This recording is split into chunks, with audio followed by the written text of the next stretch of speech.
Welcome to The Journey. My name is Kevin Polky, and I'm the host of The Journey. And The Journey is a show we're coming up on our 200th episode, and we are focused primarily on stories of transformation, individuals that have had some type of obstacle or setback in their life, and not only what was the setback and the obstacle, but more importantly, what they learn about themselves as they journeyed through this setback, and what did they learn about themselves that they wouldn't have learned if that setback would have never occurred. And today we have a very special guest who I feel like we've become friends over the past year. We met just regarding your book that you had written, Heaven's Bell. And then it really has served a huge purpose for me as a guide throughout this past year. But Sherrie Barch, the author of Heaven's Bell, and then also a new subsequent book that goes with that. I'll let you get into that in a little bit, but welcome back to The Journey, Sherrie. Thank you, Kevin. I'm honored to be here. So, just for some of our listeners that may not have seen your first episode, maybe just tell us a little bit about yourself, and then what was the inspiration and behind Heaven's Bell. Sure, sure. So my day job is I am the CEO of three organizations, two executive search firms, and a leadership consulting company. And but I am a first-time author. And when COVID hit, I decided that it was important to finally write down the story that I've had with me since I was a little girl. And it is about difficult conversations. And I think one of the most difficult conversations that we have to have the courage to engage in is around death and dying. Mhm. And so I just decided to write down Heaven's Bell because so many people were losing their loved ones to COVID and not being able to be there, have closure, say goodbye, tell them they love them, let alone have any kind of opportunity with their family Mhm. to hug or be in living rooms or churches, or any kind of structure around the grieving process. So I released Heaven's Bell in November of 2020. And it has been a wonderful journey. I think it's something that's needed. And I think my career of being curious and asking questions to executives and wanting to dig into their stories, I think served me well in writing the book Heaven's Bell. Yeah, no, and what I appreciated the most about it when I first read it is that it was originally designed and written for adolescents, more like middle schoolers, right? And but when I read it, it very much spoke to me, and I saw how adults could benefit from it as well, because the concept, and then later the metaphor that you introduce, um I think resonates with a lot of people, at least the people that I've introduced it to, and this idea of, because all major religions have some ideas and talk about the afterlife, and but in the midst of those translations, there's always these other things tied into, um what's the entrance, what's the entrance fee, what does it look like, how does that, and I think one of the beautiful things about Heaven's Bell is that the story that you impart is something that you don't have to do anything for this. It's grace, it's given to you, Yes. and that it very much is my internal belief system about how God would be, and then of course, being a Christ follower, it fits into that mindset as well. Not saying that every church I've gone to has necessarily spoken the same way about that, but the Right. overall message. So maybe just so that, again, for individuals who have not read, Heaven's Bell, maybe if you could just give, maybe like if it's possible, like a 5-minute Oh, sure. overview or summary of Heaven's Bell, and then yeah, let's kind of go from there. Sure, sure. And it was purposely a spiritually impartial book. because it really, even though I did put heaven in the title, the way the book describes heaven would be from the perspective of, an 11-year-old or a 12-year-old, so it's referred to as outer space. Mhm. But basically, the book is it's a chapter book, and it's a story about two middle school best friends, Cody and Ashley. And pretty early in the book, Cody dies and goes to outer space. And so the reader gets to follow his journey as he arrives in heaven and what he discovers. He discovers great halls with monitors in them. He discovers moments theaters. He discovers relatives he had never met before. And in the meantime, in kind of a parallel universe, Ashley is on Earth, and she is experiencing a lot of different emotions around Cody dying. And she's angry, and she's awkward, and she doesn't know what to say, and she's just really doesn't even know when to make a new friend. And what does that mean if Cody's gone? Should she make that new best friend? And so it's all these experiences that I think, regardless of what age we are, we're going to learn from or be able to create conversations around. So the story continues through Cody being in heaven, Ashley being on earth, and she lives a long life on earth. She ends up being able to dream about Cody. Cody's able to tell her everything's going to be okay. Here's what's going on in heaven. She becomes a teacher. She teaches the story of Heaven's Bell to her students, and ends up having a family of her own. And then in the end, they reunite. And I think it's a really great ending to this beautiful friendship. So yes, it's a story about death and dying, but I think it's more of a story about friendship and love. Sure. Yeah. No, absolutely. And one of the things that, and I mentioned this, when we talked last time about it, on that it came at a time period when I was probably about 4 to 6 weeks after my father died.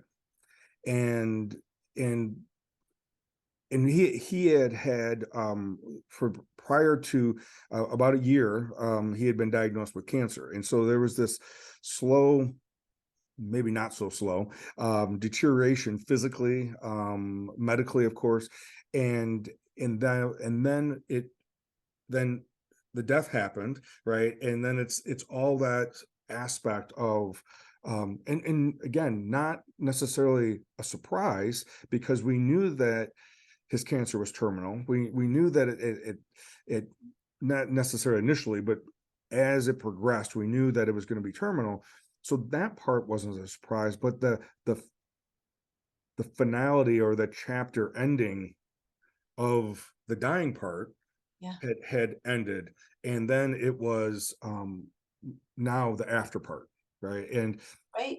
And it was interesting, and I don't think I've talked about this on any of the episodes, but I think it's appropriate here. My dad had been in a wheelchair. He had been wheelchair bound for probably about 7 or 8 years prior to his death. And every time I had a dream this past year, of my dad, he was always walking, Yes. and which was pretty cool. Hmm.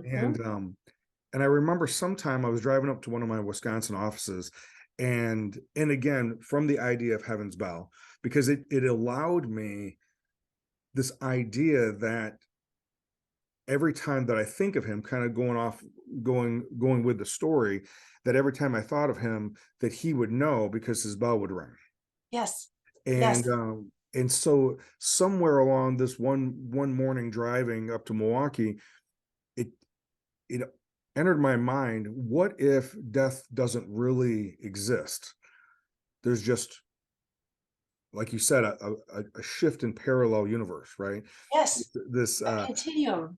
exactly. So I know for me, that was a huge piece. And then when I'm counseling someone, or working with counselors who are working with their clients, um and again, I think you're right about saying the dying part versus the death part, there's a difference there. and Yes. um and again, not to minimize or to take away any aspect of of a loss or a change in the relationship, but it helped me at least allow it to be a change, physically a change in the relationship, not necessarily emotionally or spiritually a disconnect. Correct. And I think it's another place to think about the loss. We're not covering it up. We're not trying to create this distraction.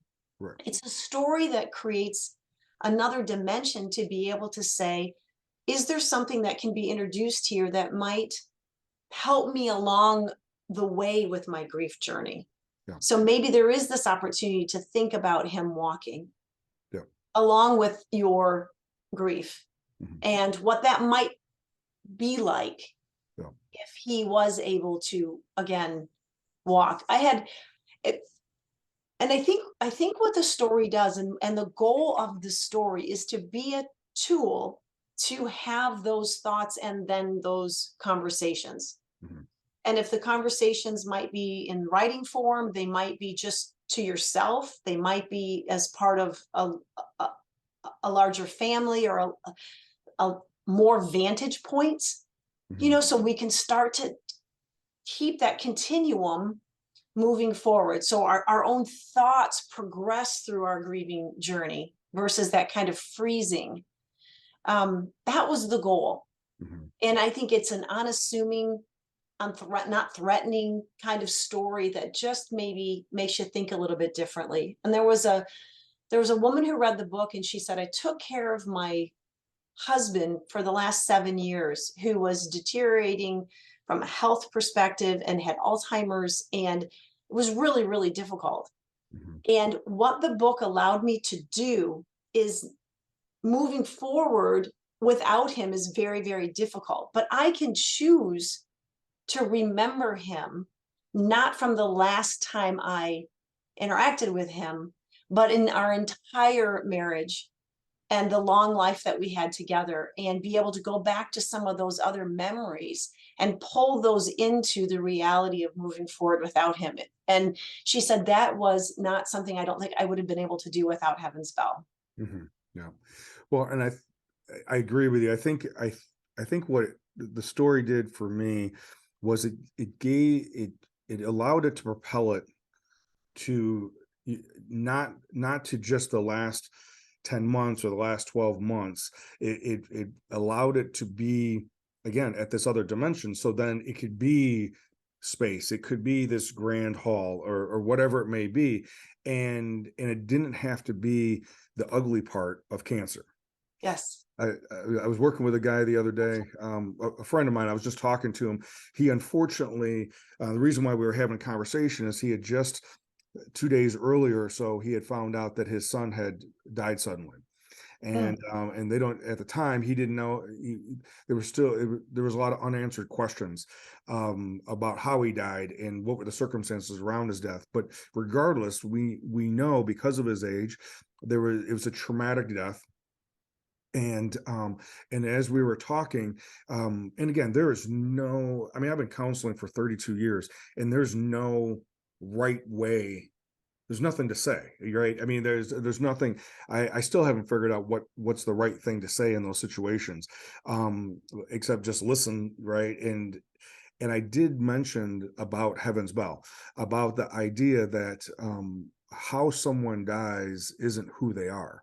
Yes. And Oh, I love that. I love that. so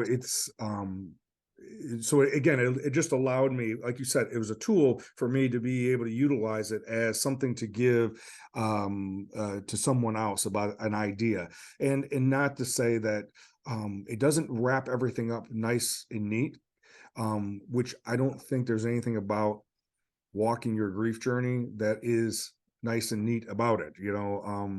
Brene Brown talks about that, having the courage to be vulnerable, is hard, messy work. Yes. And I think being curious, I think if we can try to not block our ability, I always say you can't be curious and defensive at the same time. Right. And so I think conflict can make us defensive and want to avoid it. So the goal of the story is just to start, not to cover or neatly tidy up. All right, and there you go. Do that and you're fixed. That's not it. It's actually a entry point Yeah. to just maybe explore your feelings. And if you read it and I read it, like when my father figure died in February, everybody that, you know, loved me and knew him knew of the story of Heaven's Bell. So it gave everyone a common language to come back to me and talk about, you know, what do you think Ray's doing in heaven? And, you know, he's, you know, probably, you know, riding his bike and he's, you know, not in any pain and I'm ringing his bell. And so it's a tool. Yeah. It's a tool that we can come together and not be afraid. Mhm. And I think it's the power of storytelling. Yeah. And then to share the memories, what was happening is people were reading the book, and people, when they would come to me and talk about the book, they weren't necessarily talking about the story. They were talking about the people that the story made them think of, and those stories, their own Heaven's Bell stories. Yeah. And that's where the journal came from, because I had already started thinking, how can we be curious? So, you know, I would ask, what do you think the first thing they're going to say, your loved one's going to say to you when you see them in heaven? Mhm. You know, and somebody goes, oh, my aunt would say, you're wearing that, you know, you know, and so you just have all these different interpretations of that curiosity. It's like when we were little, you know, or my kids would like to hear stories about when they were babies, or, you know, kids.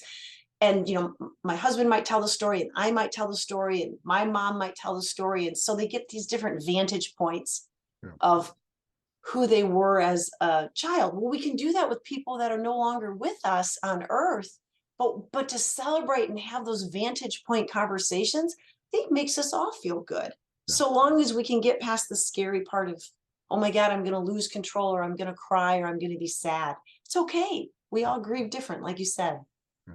Well, and I really I think it's so powerful with groups of people, right? Regardless if it's an organization like one of your companies, or if it's a family, or whatever it may be. Community. Yeah, to be able to have a common story, right? A common language to use, then allows, it gives it a frame. And then it allows people to then just be able to insert their own individual aspects of that story. Yes. And so it makes it easier, I think, because so many times, I think I mentioned this before, but I've been facilitating a homicide support group for coming up on 15 years now. Mm. And so everyone who is part of that group has lost someone in their circle to homicide. And very similar to suicide, these types of um, the traumatic deaths have this. It complicates the grief process because there's distractions. For homicide, it's either a cold case or someone's been identified, and then you have the court process. If you know, or there's the police involvement or the state's attorney's involvement, and it's that complicates it because it ends up being a distraction. Right. And similar to suicide, there's so many unanswered questions. You know, or it could be an accidental overdose, or an overdose, or, you know, however that may be. Those are all, they complicate the grieving process Mhm. because usually it's premature. You know, we don't, it's not someone who, not someone dying at 85 is somehow easier, but there's a box we can put it into Right. Right. that says, Our oh, coping. okay, yeah, there's a natural box that we can put that in, so that we go, well, they lived a good life, or however we want to frame that. But The fair versus the unfair. right, right, exactly. And I think that's one of the things I appreciated about the story, is that it doesn't, there's no judgment. There's no judgment about how a person lives. And even in the story, when it referred to is that Cody, because of the cancer, was didn't have the energy Mm. And so I think that part is a good model that could happen when someone's going through the dying process, cancer or illness or something, that they may not necessarily be able to be present, Right. physically or emotionally present. They're physically present, but not maybe emotionally or mentally. Yes, and there were a lot of people that gave me feedback that why did you have to make a child die? Like, why couldn't you have written a story, right? That was a little more fair, right? So the old guy next door that's 97 and just, falls asleep, because the whole point was to be able to bring that conflict, that this is how am I feeling when Cody is dying? And this is a young person and this isn't fair, without necessarily creating a huge story around the death, more so around what happens after. Yep. And so I still stand by, I think it does grab people, and you have to have courage, I think, to kind of move through that piece of the book. But I can tell you that everybody that has given me feedback, and right now there's, I think, over 75-star reviews on Amazon. And when you read the reviews on Amazon, again, it's not about the story, it's about what people are feeling. Yeah. I just think it's a tool. And what I appreciate, Kevin, is your your years of experience and your training is what the story needs, right? It's a story, but being in the hands of professionals. I was at it was Children's Grief Awareness Day last Thursday, and I did a presentation at a hospice, and they had a panel of children, 6 children, ages third grade to senior in high school. And they asked a lot of the questions from the Ring to Remember journal, just Mm, prompting them, what do you want people to remember? But then they also got into, what are some unuseful things that people have said to you? mm, And what are some of the best things that people said to you? And how can you help this, room of adults get better at this? sure. And it was so interesting, and just reaffirmed and reinforced that these are tools, Yeah. and in the right hands, even if you're not a Kevin Polky and you don't have the 35 years of experience as a family, to have that tool to be able to just start somewhere Mhm. in remembering your loved one, I think it's a great tool. And probably and then I'll mention this, and then I want you to maybe tell us a little bit more about the workbook. Um, is that what I appreciated about it is that there's a lot of times I will recommend or refer to someone to a book that's written by like a scholar about about their study regarding death and dying, or the grieving process after the death happens, and those are and there's stories within that, right? But the tendency for most people, depending on where they're at in their journey, um, may very well be to reject that. I don't want to read that. One, sometimes it's written and it's not necessarily written in story form, and so it's more written like in a like a self-help book, and so Mhm. that in itself can be a turnoff for some. And the other is that it's more about the theory behind it, or the research that's been done behind it. And what I liked most about this is an easy read, because it's written for someone at least in middle school that could read it, or late grade Yep. school.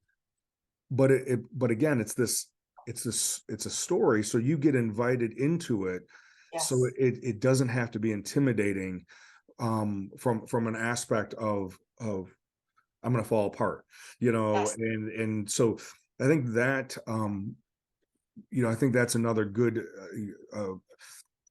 not that it was necessarily written that way intentionally, but it definitely has been one of the benefits of the book and how we utilize it here at KP Counseling.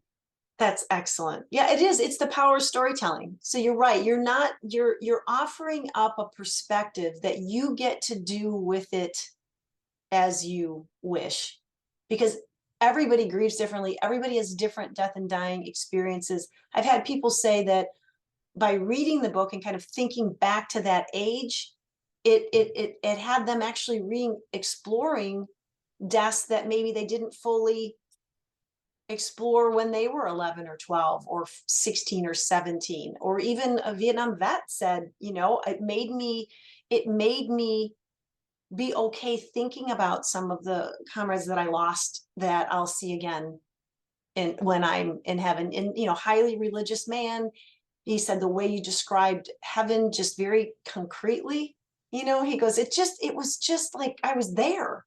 Mhm. We're just in. So to your point, you're just inside this story. It's just a story, but everybody has heaven spell stories. Yep. This is just one. Yeah. Yeah, very much so. So tell us of the inspiration about the workbook, and tell us a little bit about the workbook, and then how do you hope the workbook enhances the original story? Okay, so it's called Ring to Remember, a Heaven Spell Grief Journal and Memory Book. It is 100 prompts, and they're not heavy prompts. They're just ways to keep the conversation moving forward. The way to, and even if you don't read the Heaven's Bell book, this is still a great resource. So it's not like, you have to read one to be able to use the other. I'm not going to do that. There's no page numbers. So you can open it up to any part of the book and decide that I don't want to answer that question. That's too hard, or I don't like that question, or, I don't know. And so it can be used as a workbook for a family. It can be your own personal space and place to be able to capture. And then on the other side, every page, if you open up the book, also has a blank space where you can draw, doodle, sketch, tape, mementos in there, whatever you'd like to do. But it's a little bit bigger. It's a little bit bigger than the Heaven's Bell book, just because, if you've got young folks that want to get out crayons and stickers and pencils, you can do that. But it's also just as fine for just writing and, and then passing it around. And there's enough space in it that you can have multiple people that can write in it. Yeah. So just tried to create a lot of space. And just like, I'm trying to come up with something like, did your loved one have a special nickname for you? What was the story behind it? What was your loved one's favorite hobby? Did you ever participate with them? What do you think they enjoyed about this hobby? Yeah. So it takes you to different places that maybe there might be some memories in there that will help you along the way. And some of them are, facing life without someone we love is one of the hardest parts of death. What scares you most about your loved one being gone? What helps you get through those fears?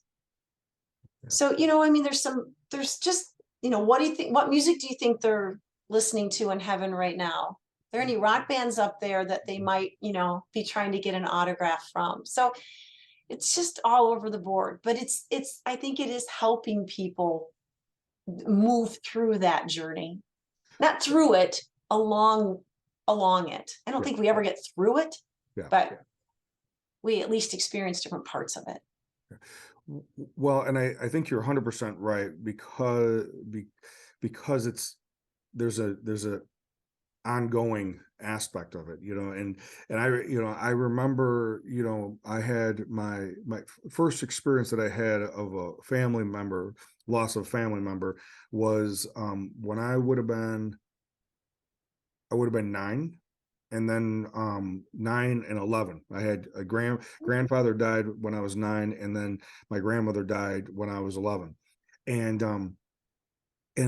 I clearly remember the night that they died, and I remember the funeral, of course, afterwards. Um, and I don't remember a lot of conversations with the family afterwards. Right. Right.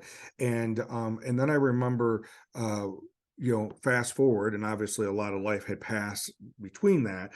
But when my father-in-law had died suddenly, almost 7 years ago now, and then how that experience was so much different. Now, granted, part of it is that I'm an adult now. And we have there's a handful of counselors, including my sister-in-law, who's a grief counselor. And so there was but it was very much more talking about Don and sharing and similar with my dad.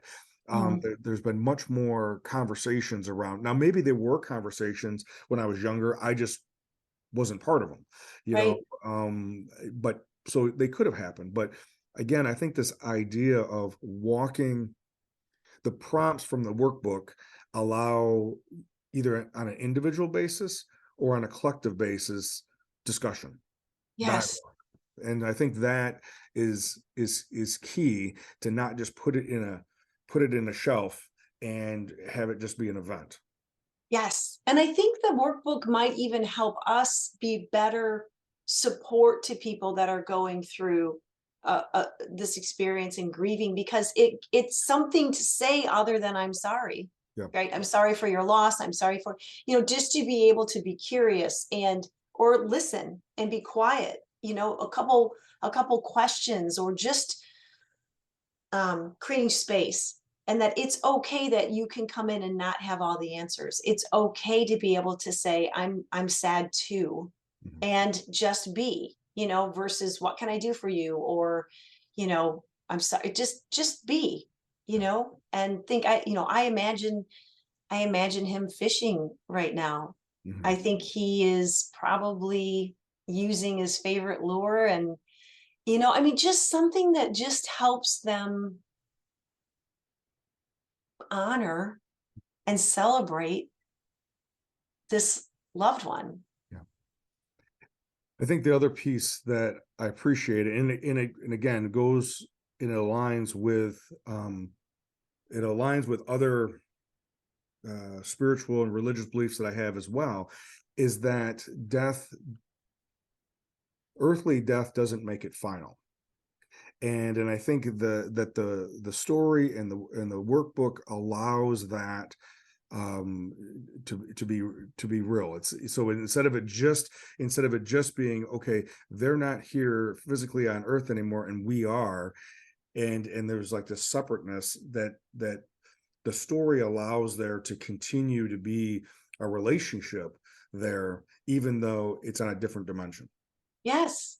And I mean, I think about my father figure, and I don't want to stop talking about him. And I don't want to stop the different vantage points. Remember when it brings me joy. It makes me sad sometimes, and I can get emotional, but I also know that why would I want to bury that or not talk about it, and so sometimes if I have the courage to go first and just say I'm feeling kind of sad, or Thanksgiving reminds me that this was his favorite dish, or whatever that happens to be, okay, but it's go first. Yeah, yeah. And I There- think this helps me go first. Even though it's my work, I think part of why I'm sharing it and why I'm trying to get it out to people is because I think it works as a conversation starter. yeah. And when I told people I wanted to write a conversation starting book about death and dying, they're like, good luck with that. Exactly. Well, and that response is even more so why it's necessary, and why that there's never going to be too many conversation starters, right? Yes.